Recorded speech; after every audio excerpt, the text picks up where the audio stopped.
Welcome to our CME presentation, the Child Psychiatry for the Primary Care Provider Grand Rounds. We're so happy to have all of you. And today we have Hannah Garza, one of our LPCs, is going to be presenting.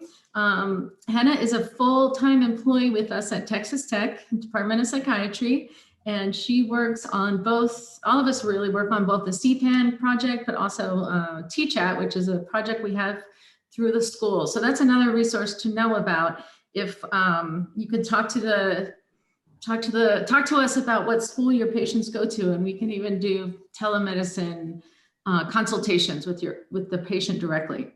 Whereas CPAN is a curbside consultation. So Hannah has a lot of experience. She worked at the Psych Center for many years. And I hope they're not mad at us that we stole her away. And she's currently working on her PhD in psychology. I think she's almost done. Having her dissertation is about first responders and response to traumas, right? Yes. And Hannah is a wonderful employee, a wonderful counselor, and she's very, very resourceful. So she's sharing this resources with you today. And remember to stay logged in so you can get your credit. You have to be logged in for the majority of the time. Thank you, And Dr. questions, Martin. any questions, go into the chat us any questions. And then I think we even have a way to open it up so you can talk to us at the end. So it's not so formal, but with that, Hannah, take it away. Yay. Thank you, Dr. Martin. You're way too kind. Good afternoon. I almost said good morning. It's 12 o'clock here in El Paso. Good afternoon, everyone. I'm Hannah. I will be your presenter today. I will be presenting on managing anger during the pandemic. I have a lot of experience in mental health field. I have worked in inpatient and outpatient settings, and hopefully soon we'll be defending my dissertation in late spring, early summer. I can't wait. It's been a long journey, so I'm ready to finish it and move forward. But thank you so much for being here with us today. I'm going to talk about managing anger during the pandemic, and I think this is a very, very relevant topic because we've been in this pandemic since March, and everyone got affected by it, at least in certain ways. So I think this topic is something that I hope this topic is something that would be helpful to you, and that you can take something from it, not only for you, but also for people that you serve in our community and other communities. I just wanted to briefly mention the CME procedures. If you, to claim a CME, you must be logged in with your full name and stay for the duration of the training. And if you're using the call, if you're a call-in user, please make sure that you email the CME info@ttu.hsc.edu to claim your CME. And it usually takes up to roughly maybe 10 days, maybe 2 weeks to get your CME from us. So please make sure that you enter either your full name or email us to let us know that so we can send you your CME. So I'm going to start with really discussing first what anger is. And anger is one of the most common, misunderstood, and overused human emotions. And it's really an emotion, it's not a feeling. And the difference between those two is a huge.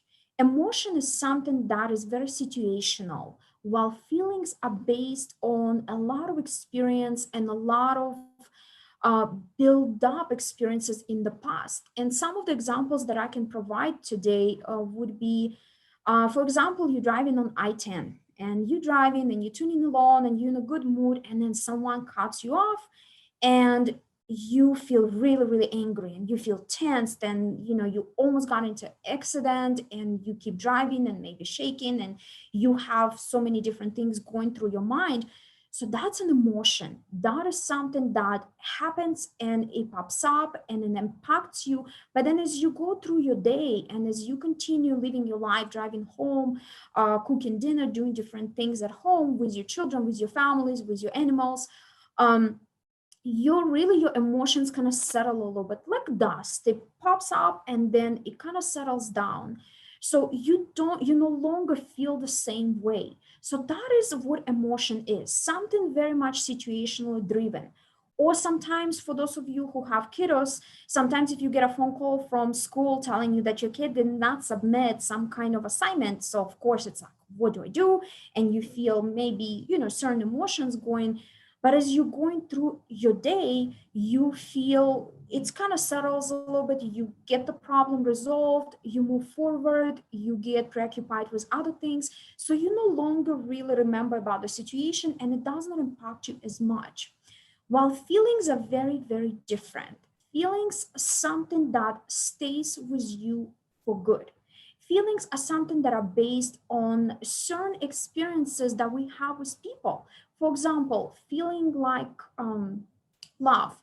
It's not something that we tell to every single person. We share certain experiences with people before we can actually say, I love you, or I have certain feelings for you. So that is a big difference between feelings and emotions. Emotions are very much situationally driven, while feelings are very much based on experiences that we have with people, and certain experiences that build up to get to that feeling.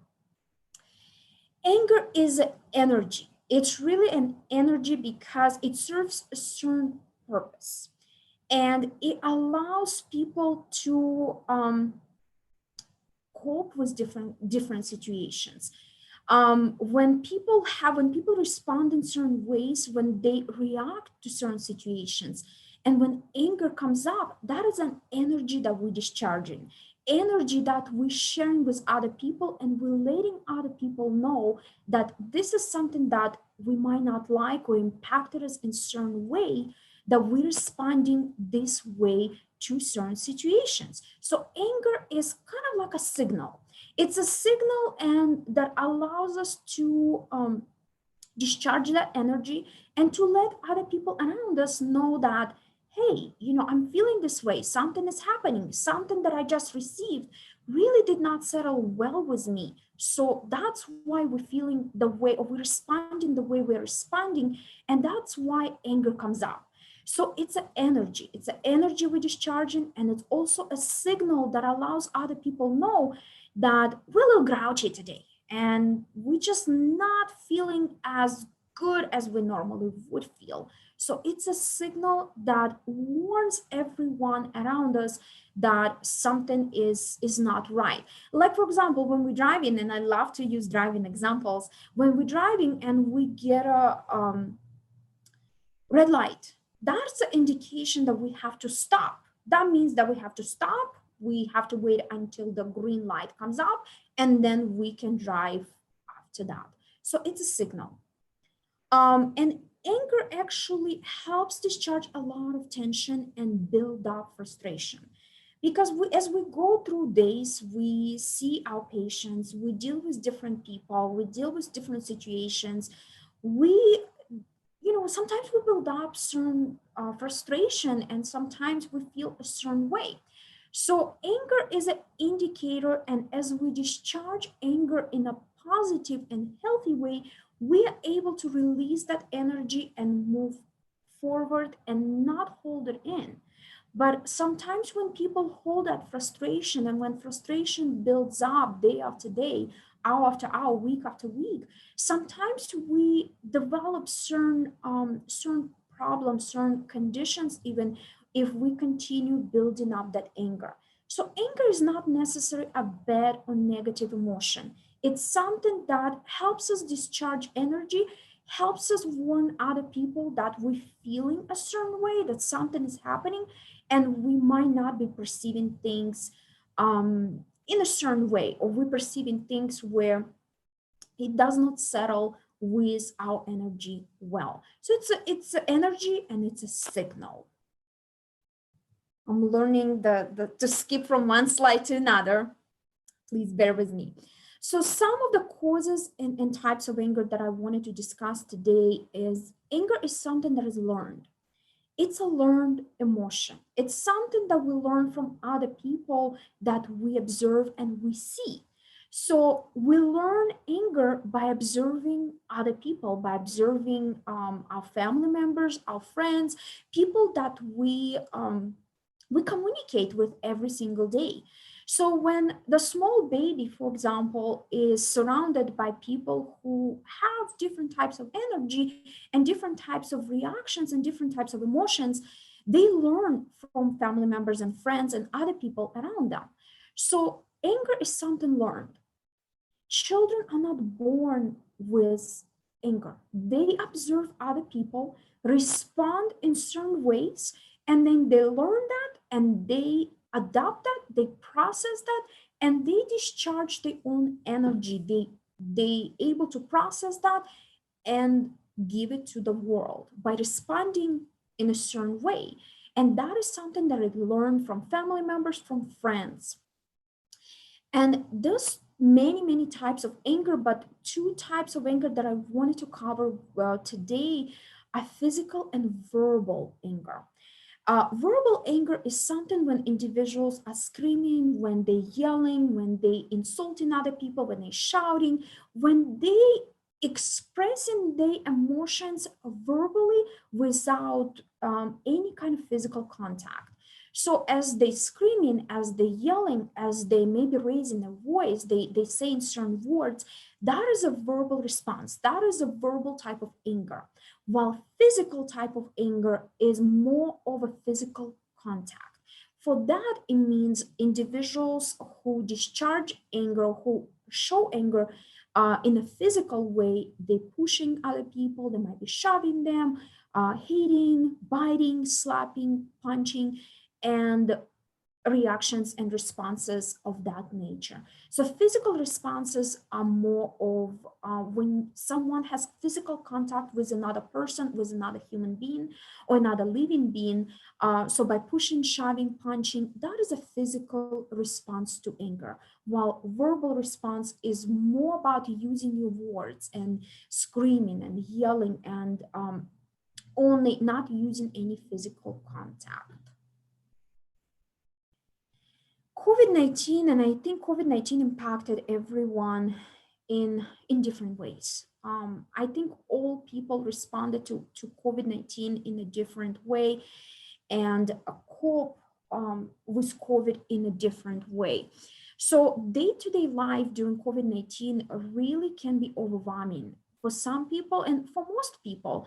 It can really cause a lot of stress. It can really cause a lot of anxiety. It can cause a lot of fear, not only in adults, but also in children, because transition that happen, especially with children, transition from being in the classroom full-time in person and then learning online, it was a very rough transition for a lot of people.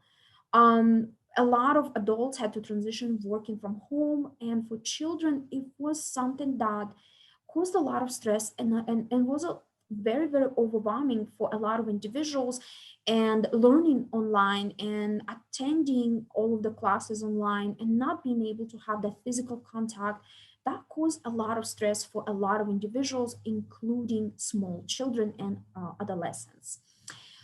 So everyone really responds to stressful situations in a different way. So how a person responds to outbreak can depend on many different factors. And those factors can include the background, personality types, family support, and other things, that, medical history, and other things that involve the responses and how people cope with COVID-19. So one way, and one way that I try to teach my patients that I'm working with, and even sometimes with certain adults that I meet and I interact, one thing of managing stress and anxiety is actually changing their mindset. And the way mindset can be changed is starting with very small steps. Because in order for us to really make certain adjustments and be able to adapt to things that are happening in the world, we would have to make very, very small steps and really slowly adopt certain new strategies to be able to stick with them and to be able to implement them in day-to-day life. And so instead of really using words like I am doomed, I'm stuck at home, there's nothing positive around, I cannot go anywhere, to really adopting the mindset that this is not permanent. It's temporary, and it too shall pass. It definitely will end someday. Unfortunately, we don't have a date where we can say, yes, pandemic going to be over by January 31st or, February 1st of 2021. But it is definitely not a permanent situation. It's something that is very, very temporary. In changing mindset from I'm stuck and I'm doomed and nothing is good happening around me, really changing mindset to this is temporary and it will end at some point. It will end someday. So starting with very, very small things like that, it will start making dents and helping people cope and helping children cope with a situation that we're in right now.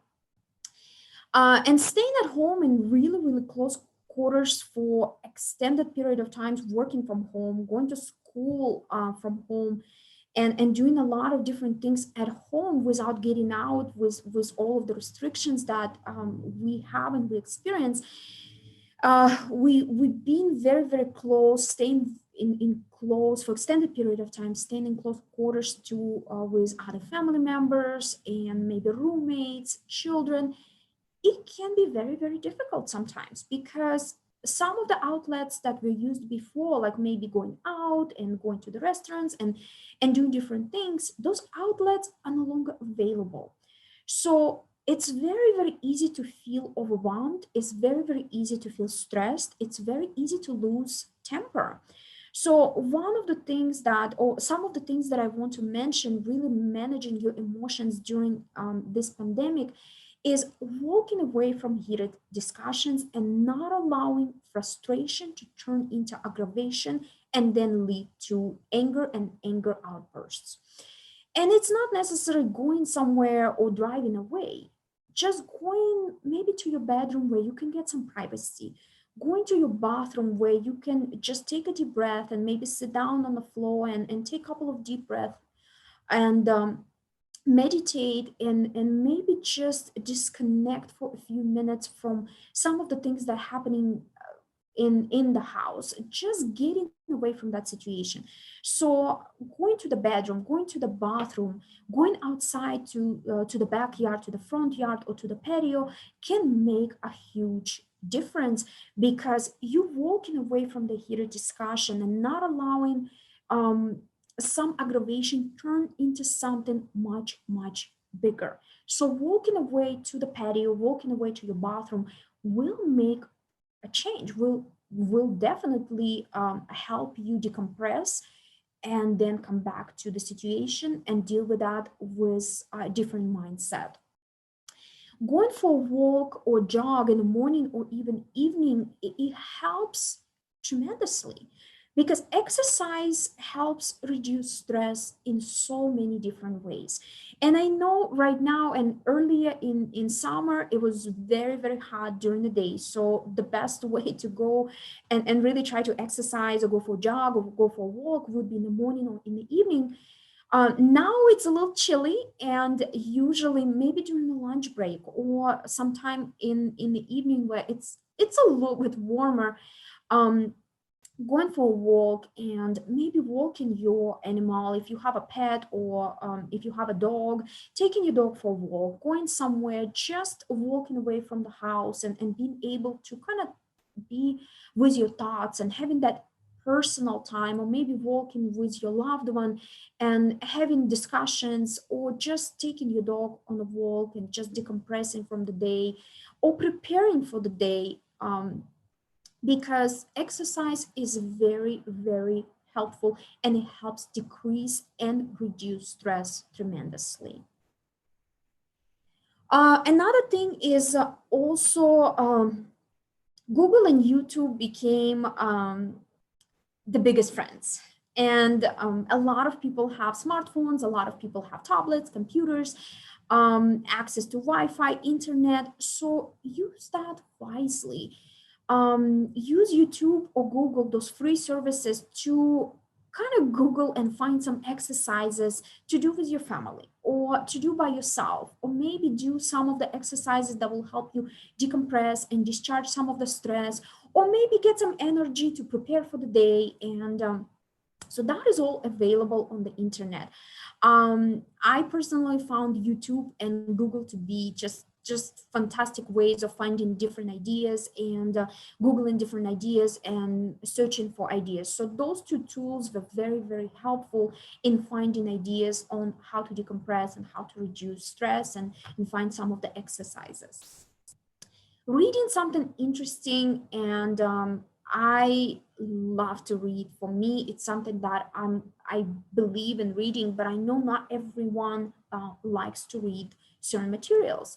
But if you really enjoy reading, that is a way to kind of escape from stress and decompress and be able to really read something interesting and helpful to you. And there's so many different free books online that easily accessible, and you can find not only books but comic books and some of the interesting articles to read. And there's a lot of free materials online that could be used also to read and decompress from that stress. Watching a movie, that's another way to really help decrease stress. And of course, with stress, anger, and frustration. Comedy is humor and comedy are very helpful in managing that stress and managing that anger and decompressing, because as we laugh, we discharge that negative energy and we let it go, and we recharge with much more positive energy. And for kiddos, watching different cartoons, funny cartoons, and maybe decreasing the stress in that way. Reaching out to friends on the phone or video chat or Zoom or WebEx or other means of reaching out to your friends. Talking on the phone and really venting and discharging that energy and being able to share your experiences and laugh and make each other laugh and share some of the daily stories, or just talking to your friend or listening to your friend, it's definitely going to make a huge difference. Because right now our abilities to really meet in person is very, very limited. So phones and computers became the way of means to connect. So that is a very, very good way of reaching to people and reaching out and really sharing things with each other and really connecting with each other. Finding an online mental health therapist, because majority of therapists transition to work online and able to provide telehealth services. So now a lot of therapists able to see people, either provide services either over the phone or able to provide services via a Zoom and a WebEx and other video chat means or video telehealth means. So definitely reaching out and asking for help, and it's something that is available in the community. There's a lot of agencies that are able to provide help and they're able to provide services, and don't be afraid to ask for help, because that can make a huge difference. And a lot of people now can actually do it from the comfort of their own homes, and they're able to schedule an appointment and see the therapist face to face, or be able to speak with the therapist on the phone and be able to get that mental health help and be able to learn some coping strategies to deal with everything that is happening around us. Motivation serves a huge role in discharging anger and coping with stress. Because there might be a temptation to stay in bed all day, or if you work from home, pick up your computer and stay in the bedroom, stay in your pajamas, stretch your pants and things like that. But it's really, really important to really get yourself motivated to get out of bed and keep that routine, keep and manage your time wisely and keep that routine every single day without breaking that, because motivation that will keep you going every single day. Get up in the morning as you would when you had to go to the office, take a shower, get dressed, move around, get your steps in, and really remind yourself that this is not permanent. This is temporary. At some point of life, it will end and we will be able to go back to working from our offices or being in our offices a lot more than we might be at the time right now, or be able to kind of resume what we have left back in February, March, when this pandemic started. So everything has beginning and everything has an end. So remind yourself every day, motivate yourself to get out of bed, motivate yourself with continuing doing your hair and makeup and taking shower and get dressed, and try to really stick with your routine, because that will help you and motivate you to get out of bed and go through your day and really maintain a certain level of stability for yourself and certain level of normalcy for yourself. And self-care. Self-care is extremely, extremely important, because in times like that, we really have to take care of ourselves. Because as I always like to say, you cannot pour from an empty cup. If you have no energy, if you have no desire to do anything, how can we help other people? How can we make impact for other people? So self-care is extremely, extremely important. And some of the things just to take care of yourself and keep busy are ways of managing your stress, anxiety, and also reducing your anger and frustration as well. One of the things is drinking plenty of water. Water is very, very important for just maintaining our health. If we don't drink water, then our skin become very, very dry, and we struggle with our skin, and our lips become very, very, very cracked and dry. So drinking plenty of water is very, very important every single day. Staying positive and motivating yourself and reminding yourself that this is not permanent. It's going to end at some point, and life is going to normalize and go back to normal at some point of life. So please keep reminding yourself and keep reminding your patients and clients that this is not something that is going to be here forever. Everything has beginning and everything has an end. So stay positive. Playing with your dog, cat, or other pets, because dogs and cats have an innate ability to help us decompress, discharge frustration, discharge anger, discharge stress, reduce that anxiety.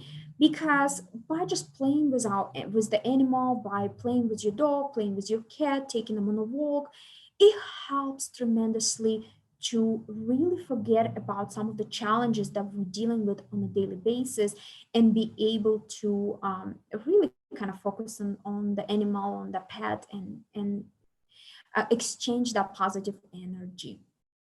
Fixing things around the house, and that helps tremendously. Maybe if you were thinking of doing deep cleaning or doing other things or fixing things around the house, just to maybe that would be the time to keep yourself busy, to fix things around, to move things around, maybe move some furniture and rearranging things, cleaning your closet, cleaning your garage, and donating things, and really, really keeping yourself busy around the house and doing things that would really bring some happiness and help you discharge that negative energy. So organizing your closet, putting things aside for donations, that is another thing. Rearranging your furniture, as I mentioned a little bit earlier, cleaning your house, doing deep cleaning, or maybe just organizing things in a way that you wanted to organize it but never had time before.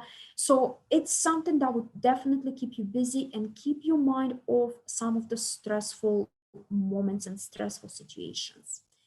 Trying new cooking recipes, that is something that is very, very good. And I think as we just passed Thanksgiving, I learned that kids and adolescents actually kind of like to get their hands dirty and cook and make different things and kind of experiment with different things in the kitchen. So trying new cooking recipes that you can find on the internet. There's so many different cool apps that you can find, and getting them to help and peel potatoes and carrots and make cakes and different stuff like that. So definitely trying new cooking recipes is another way to engage the entire family, or engage your kids, or engage your adolescents in, and kind of connect. While you're cooking, you can always talk, you can ask questions, you can joke around, you can try new things, and then you taste it. And if it tastes good, fantastic, you learn something new. And if it doesn't, you also learn something of how not to do certain things. So that is definitely something that is can help Hannah, tremendously. Well, yes, I'm yes, sorry for Raul. interrupting. I believe we do have a question. Yes, of From course, Raquel Garcia Gonzalez. Let of me allow course, her to type. absolutely. I cannot see the question because I'm sharing my screen, but if you able to, let me see. Yes, I give her permission to talk. All you have to do, Ms. Raquel, is make sure that you turn on your mic, and then we'll be able to hear you. I am so sorry. I raised my question by mistake. Okay. I'm No so worries. sorry. No worries. Thank you about that. Thank you. It's okay. Of course. Thank you. Thank you, Raul. Thank you. Another thing that I wanted to mention, and I know I spoke about it a little bit earlier, but keeping a schedule, keeping that normalcy and keeping that schedule going, and being able to kind of remain consistent with your day-to-day routine, and managing your time in that matter. Keeping a schedule cannot cannot only help reduce stress, but it also helps everyone get along a little bit better, because keeping a schedule helps you really put some boundaries in place where you can or cannot engage in certain conversations with your family members or other people around. And really setting, when you have a schedule, when you have to attend certain meetings, when you have to see certain people, when you have certain types of activities that you need to do, or certain things that you need to take care of, it really sets boundaries with other people, not only within your household, but with other individuals in your life as well, because it helps tremendously. He helps tremendously let everyone know that you will be available at a certain time. So during your work schedule, or during certain hours, you will not be available, and other people would understand that. And definitely setting those boundaries would help tremendously, especially with family members. If you're working from home, and kids coming in with different questions, or other family members need something from you, so really keeping that schedule will also help you set some boundaries and maintain those boundaries with the family members, to letting your family members know when you can be available to answer some of the questions, or to help them out, or to do some certain things with them. And the schedule definitely can include things like physical activity, family and social time, certain chores that you can do, and of course some time alone. So as you have your schedule, you definitely have your work time, you definitely have your physical activity time for physical activity, definitely have include that family or social time, chores, taking care of certain things, washing dishes, cooking dinner, doing things like that. And of course, some alone time where you can decompress, really take a deep breath, and think about what you need to do next, or think about what is that you might need to do tomorrow or any other time. So when you wake up and when you go to bed is another thing that probably should be included in your schedule, because it helps you when we go to the office and we know that we still have to maybe spend 30-40 minutes driving to the office. Is one thing. We would wake up early and we would prepare everything, but especially working from home, sometimes the temptation of, oh, I'm gonna wake up 10 minutes before my meeting, and join in and jump in and do things like that. So really making sure that you still include waking up in your schedule and make sure that you wake up as you would go to the office, because that would definitely help you, prepare, get ready, take a shower, take care of some of the things, or maybe have some alone time for yourself for a few minutes before you start your day, before you start the meeting, before you do certain things or take care of some of the activities. So some of the examples of activities, and I know I mentioned that already a few times, but some of the example of activities could be, physical activity, or examples of physical activity that can be done, could be walking, hiking, cycling, jumping rope, watching free yoga videos. On YouTube, there's a lot of different videos that could be accessed, and it's a fantastic way of exercising and engaging with your family members, including your family members, or doing it on your own. And you can walk, you can go hiking, you can go jogging, you can do those kind of physical activities while still maintaining social distancing. Some of the examples of family social time can include playing board games, if your family enjoy playing board games, playing cards, watching movies, using apps to connect with your friends, video conferencing like Zoom and WebEx and other platforms that could be used to connect with your friends. I know a lot of different platforms like Netflix and Hulu. They actually offer some free movies that families can watch. I know a lot of other platforms on TV also offer some free channels where families can engage, and they can definitely watch some movies together, and they can do different things like that together. And of course, listening to some concerts on YouTube and using Google and YouTube to find some of the fun activities that you can do with your family members. And some of the examples of chores that can be done while staying home can include basic and deep cleaning, laundry. I know laundry is, at least for me, it's not one of my favorite chores to do, but it needs to be done sometimes. Cooking, gardening, or planting trees or planting flowers, also including family members, including or recommending that to your clients and patients by planting flowers, planting trees, and doing some gardening and cooking different dishes, cleaning out closets, and separating items for donations.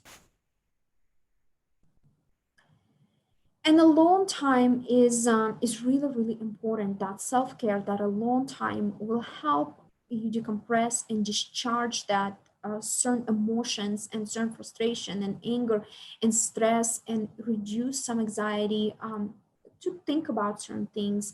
And some of the things, some of the activities that you can do to really help yourself while you're spending time alone is taking a bubble bath or warm shower, which will give you, just letting the water run through your body, through your hair, just to really visualize as the water is taking all of the toxins and all of the stress and all of the frustration and all of the anxiety, and it's running down the drain. So really visualizing that and helping yourself visualize as everything coming down the drain, all of the anger, all of the anxiety, all of the negative feelings and negative emotions that you might have. Doing yoga, and yoga is a fantastic way of coping with stress and coping with anger, and it's really a great way of connecting with family members, or even doing it alone during your alone time. Journaling, writing in a journal, for those individuals who really enjoy writing in a journal can definitely help get rid of some of that anger and put it on a paper to be able to go back to it and reread it and see what and how you can cope with that in a better way. Because sometimes when we put something on a paper, it definitely makes a different sense for us as we sometimes think about it as we go through our days. Reading, I know I mentioned that earlier. Reading is another thing that can be very, very helpful, and you can engage or you can do during your alone time. Coloring, either physical coloring, some pages, or there's a lot of fantastic apps, color by number, and people can definitely color and can definitely color by the number, and it's a fun activity. I tried it, and I highly recommend it for a lot of kiddos who love coloring. That is something that could be also done, and it's a lot of those apps are free, could be downloaded to the phone, could be downloaded to the computer, tablet, and children and adolescents can definitely color and be able to decrease that some of the stress and some of the anger and some of those negative emotions. Baking, that's another way of really kind of decompressing and being able to create something new, something that you can eat and something that you can share with family members or even your friends. Going outside to meditate. I know right now it's a little chilly to be outside, but when it gets a little warmer during the day, if you have some time to just really go outside and to meditate, and there's a lot of very, very cool free apps that would help with meditation. And definitely in the end of the presentation, if anyone is interested, I can give you some of the names of those apps, and I use it almost every day, and it's very, very helpful just to decompress, just to release that energy. And a lot of those apps are free of charge. Listening to music, that's another way to really decompress. Either you're driving somewhere, or either you just putting your headphones in, or just listening to music out loud, singing and maybe dancing a little bit. And usually music is a very, very good way to discharge some negative emotions and really get in a positive mood and have cool energy, or gain some good positive energy. Watching your favorite TV shows, if you have some favorite TV shows, that is always helps with escaping from some of the negative emotions, and helps decompress also from the day and some of the build up anger and frustration. Taking time to remind yourself things that you're grateful for. And that is very, very important, because in the times we live in, it's very important to remind ourselves what we have and to be grateful for people that we have in our lives, and animals that we have, and some of the colleagues that we have, and some of the things that we also have in our lives, and just to be grateful for that, and just have the gratitude and be able to really remember that you're not alone, that there's people who definitely care for you, there's help, and there's things that can definitely help in life. So please remind yourself, and remind yourself every day, and just have be grateful for certain things and that you have in life.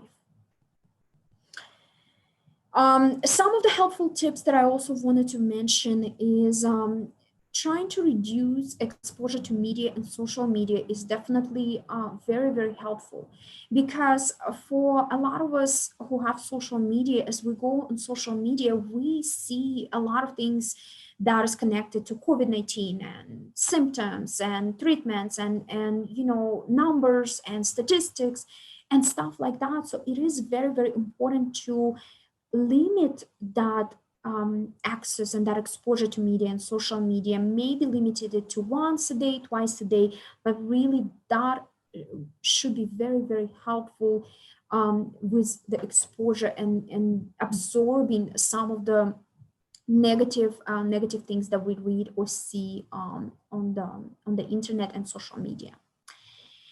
And it is very, very essential to establish boundaries and have clear and honest communication with other people, because COVID-19 impacted everyone and it caused a lot of stress and make a lot of people feel overwhelmed.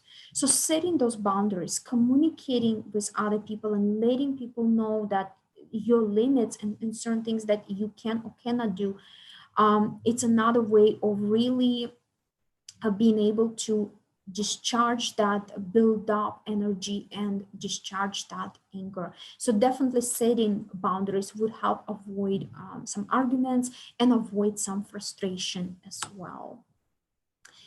And the last thing that I wanted to mention is please do not be afraid to ask for help. Help is available. And there's a lot of help in our community and other communities in Texas and United States and other states. And there's a lot of agencies and there's a lot of people who are ready to help. And there's, I put a crisis line, national crisis line in here, the phone number, and also our local crisis line that we have through Emergency Health Network. So definitely don't be afraid to reach out for help, because it's okay in moments like that to feel overwhelmed, and we all have experienced that. So please don't hesitate to ask for help. Reach out if you feel in crisis or if you need to speak with someone. Definitely the national crisis line and a local crisis line. They have trained counselors that would be able to answer your questions and assist you in any way they can, so they can guide you in a positive way and get you help that you need. And of course, we have the information on CDC, cdc.gov about coronavirus and some of the coping strategies there as well. And that is it on my end. I am going to pass the mic to Dr. Martin. She will be explaining the CPAN program. But before I disconnect, I just want to thank everybody for being here. I just want to thank everybody for joining us today and for asking questions and for listening. And I really do appreciate you guys. Thank you so much. Dr. Martin. Thanks so much, Hannah. We really appreciate it. Thanks for the talk. Of course. So for those of you in the audience, especially if you are a primary care provider, although a lot of other people might want to know about this program because everybody has their own primary care provider they might want to talk to about this program, we want to tell you about CPAN. Texas CPAN is a statewide program, and our university, Texas Tech, Department of Psychiatry, is managing, we have responsibility for the area from El Paso all the way east to just before Odessa, and then all the way south to Eagle Pass. So it's a big area. You can see the counties there on the map. And we are basically a curbside consultation. This is a peer-to-peer consultation. You can call us up anytime between the hours of 7 a.m. and 4 p.m. because we are on the same time schedule as the rest of Texas, and ask us questions and ask for advice, ask for, it can be a general question or it can be a question about a specific patient. And so the idea is that you all as primary care providers can keep the patient in your clinic and get them treatment as early as possible with someone that they're already comfortable with. Because of course, we all know we've sent referrals after referrals and a lot of people don't follow up on them. And if it's a mental health referral, a lot of times it does have to do with stigma, as well as all the other things that get in the way of seeing one more different doctor. So we're hoping that the patients will find it more convenient if they stay in your clinic and they know you and trust you already. And so we're hoping that they'll take your recommendations. So all you have to do to sign up, and of course we also do educational stuff like we're doing today, and we take special requests. So if you or your clinic have a special request and want to have us present on a certain topic, either a psychiatrist or a therapist, then let us know and we will definitely set that up. All you have to do to sign up for this program is to call us. If we do have to get permission from whoever is the owner of the business that you work for, or let's say like for Texas Tech, it's the department chair, to approve that you can share patient information with us. but we really want to help you maintain the mental health of all of your youngest patients. So hopefully you can give us a call. I am Sarah Martin. I'm a psychiatrist. I'm a child psychiatrist, and myself, and then I see Dr. Cecilia DeVargas is also in the audience, and she is the other psychiatrist that is the one actually answering the phone and helping you with your consultations. We also will give you referrals for your patients if we think that they need a certain type of therapy, and we try to give them a referral that the provider will take their insurance and then also is convenient to where they live. Let's see, there's a couple of questions. Oh, lots of thanks. Everyone's thanking. Great. We're glad so many people came. And Dr. Medina Just stop sharing. wants to hear about the apps that you were talking about, Hannah. So Yes. we have Dr. Medina's email address, so we will send that out. And actually, we can send that out to everybody Absolutely. afterward. Thanking you for coming. And so maybe that's something we can send. Thank you, Dr. Medina, for that. Before, Dr. Martin, sorry to interrupt. No. Before people consider leaving the session, we do have a survey that's integral to getting the CME credit. So I will be sending that in the chat, but also as soon as you close the Zoom application, it should be opening up on there. So those are two options that you have. But like I mentioned, this is integral to get the CME credit. So please make sure that you fill that out. It should take 1 or 2 minutes.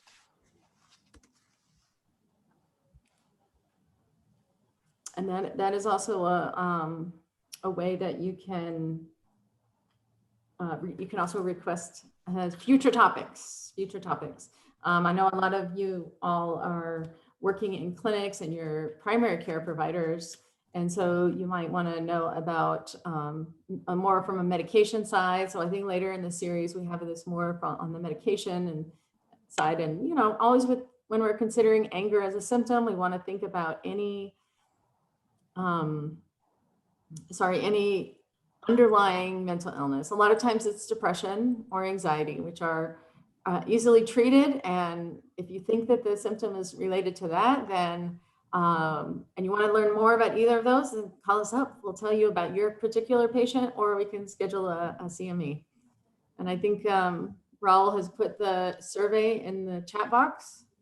And so that is a way for you all to get your CME credit. So thank you so much for coming. We hope that you will join CPAN. It's very easy. Call us up and we take down your info. We will send a confirmation email if you sign up, just to make sure that we have all your information typed in correctly. So we hope to talk to many of you soon, and give us a call.